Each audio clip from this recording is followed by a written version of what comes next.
Welcome back to Restore Thrive. We're asking the question, are you ready to run? Our fourth standard is having an efficient squatting technique. Now, what does squatting have to do with running? Squatting is all about accessing your posterior chain and expressing mobility through your hips.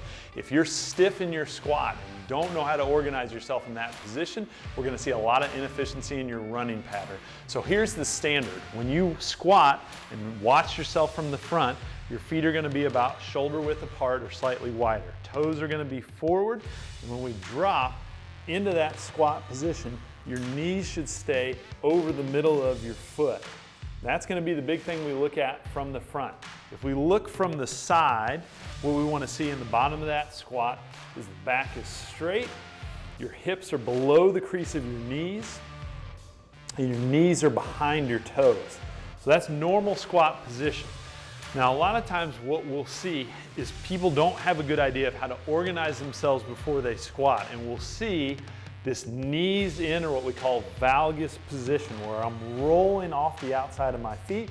My knees are starting to knock together here.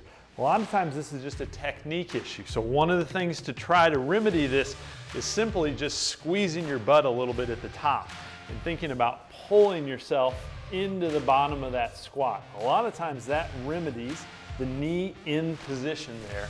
That's mostly a technique issue. Now, if we see when you squat, not only do your knees come in, but your feet turn out a little bit, that can be a sign of stiffness through your ankles. And that requires a mobilization to try to open up that joint to keep your feet straight so you can bend through your ankles when you squat. So we're going to go after my left ankle.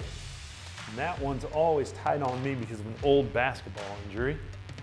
So what I'm going to do is grab a band, and I'm going to put that band right across the front of my ankle. It's going to be on either side of that ankle bone. I'm going to step forward until I feel a little tension in the band, and then all I'm going to do from here is push my knee forward and then let it come back. And I'm just going to glide in and out of that position anywhere from 20 to 30 reps. You want to make sure that that knee stays over the middle of the foot. Don't let it drift in. You can try to push it outside of your foot a little bit. And what you'll find as you go back and forth, if you bring that knee gradually farther outside your foot, you may be a little stiffer in one position versus the other. So again, we want to spend some time, 20 to 30 reps, just working that knee from the middle of the foot to just outside the foot. Try not to let that big toe come off the ground. And once we've mobilized, you always want to retest. So if I get to the bottom of my squat position, now it feels like I've got a little more room in that left ankle. So give these techniques a try at home.